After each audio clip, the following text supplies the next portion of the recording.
এবার সেই প্রস্তুতির ছবিটা আপনাদের সামনে রাখবো, সেই কতটা ব্যবস্থা নেওয়া হচ্ছে তার ছবিটা। আশুতোষ কলেজ একটি পরীক্ষা কেন্দ্র, সেখান থেকে রয়েছেন আমাদের প্রতিনিধি কৃষ্ণেন্দু অধিকারী। কৃষ্ণেন্দু, কি দেখতে পাচ্ছ এই মুহূর্তে?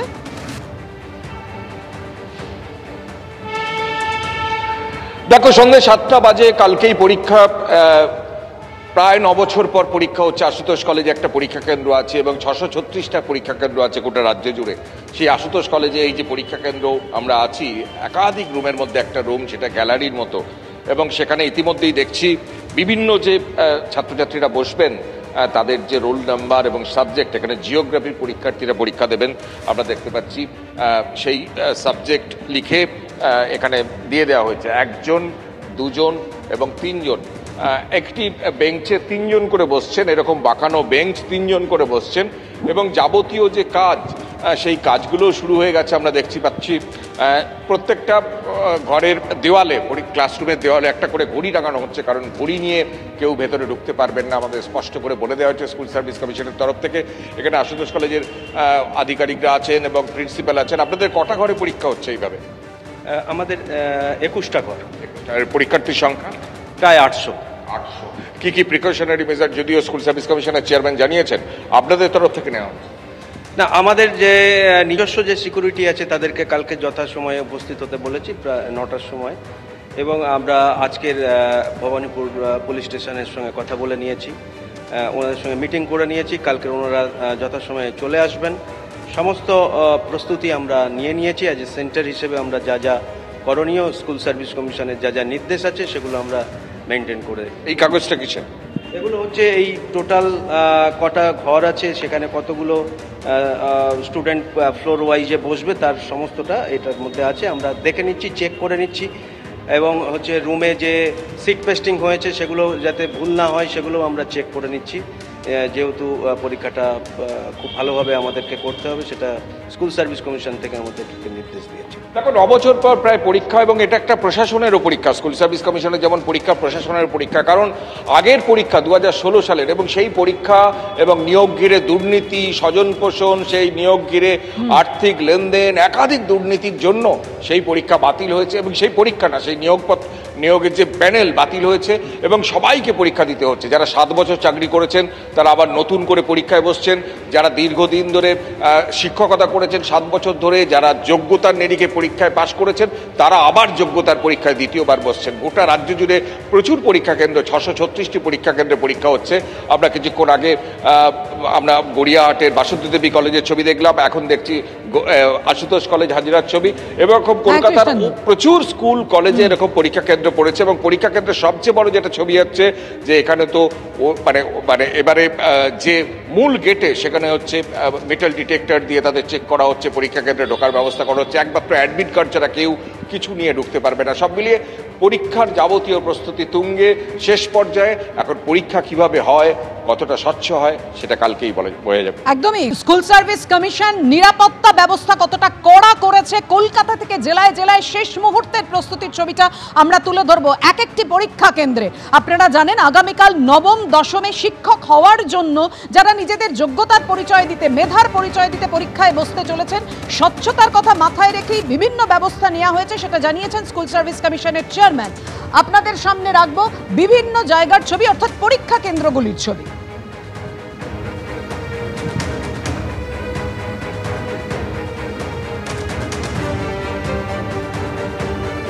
প্রায় 9 বছর পর নবম দশমের পরীক্ষায় বসছেন,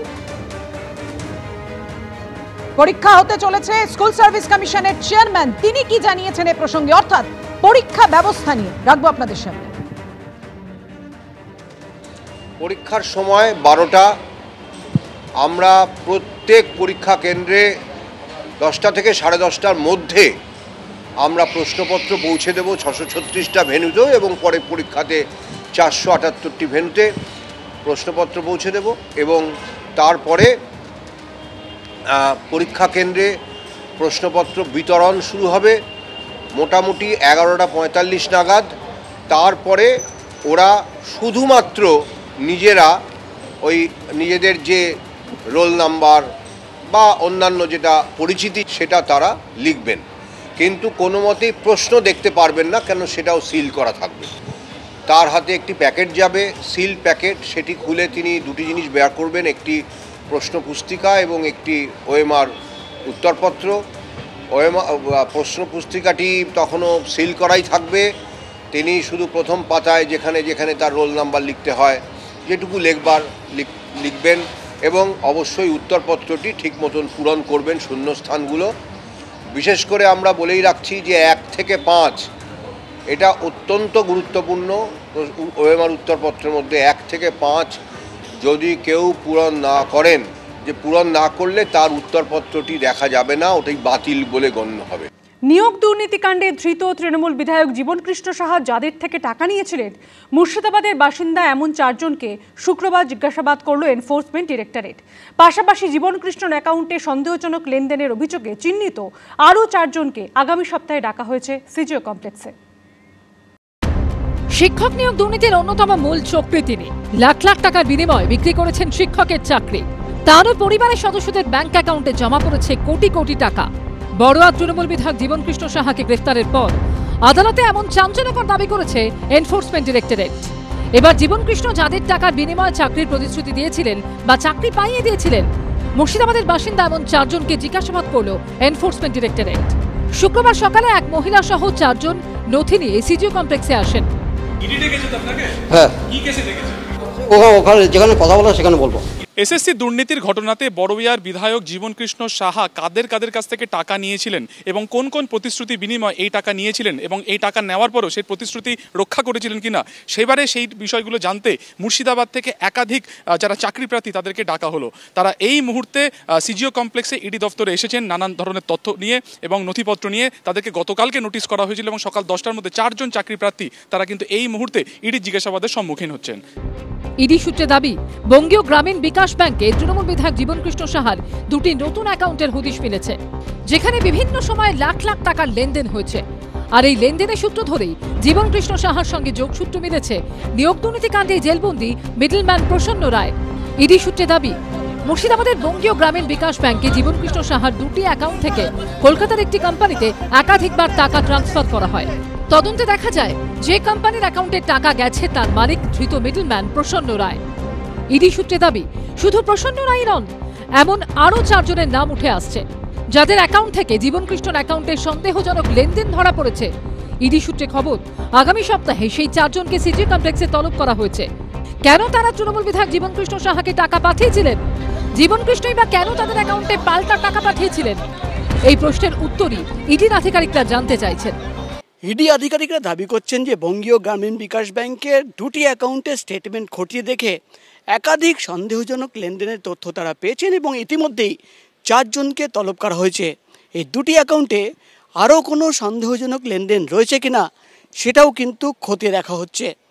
যাদের নিয়ে উনি দুর্নীতি করতেন তাদের অনেকের নামই সামনে চলে এসছে, আর যারা এই দুর্নীতির শিকার হয়েছে তাদের অনেকের নাম সামনে চলে এসছে। এক এক করে সিবিআই প্রত্যেককে ডেকে তাদের সাথে বয়ান মিলিয়ে নিচ্ছে। অতএব আমি বিশ্বাস রাখি আগামী দিন আরও বড় তৃণমূলের নেতা গ্রেপ্তার হতে চলেছে। এটা সবার জন্যই অস্বস্তিকর, আমরা চাই না। আমি তো আবারও একটা কথা বলছি, যিনি মানুষের ভোটে নির্বাচিত হন, এটা আমার চিরদিনের কথা আছে, আমি রিপিট করব। তাকে সবসময় মনে রাখতে হবে যে মানুষ আমায় ভোট দিয়েছে, শুধু ভোটটা দেয় না, সে বাড়িতে বসে আমাকে খেয়াল রাখে আমি কী করছি, আমি কী করছি না করছি তার প্রতি নজর থাকে। অথচ সেটা মেনেই চলা উচিত প্রত্যেকটা মানুষের।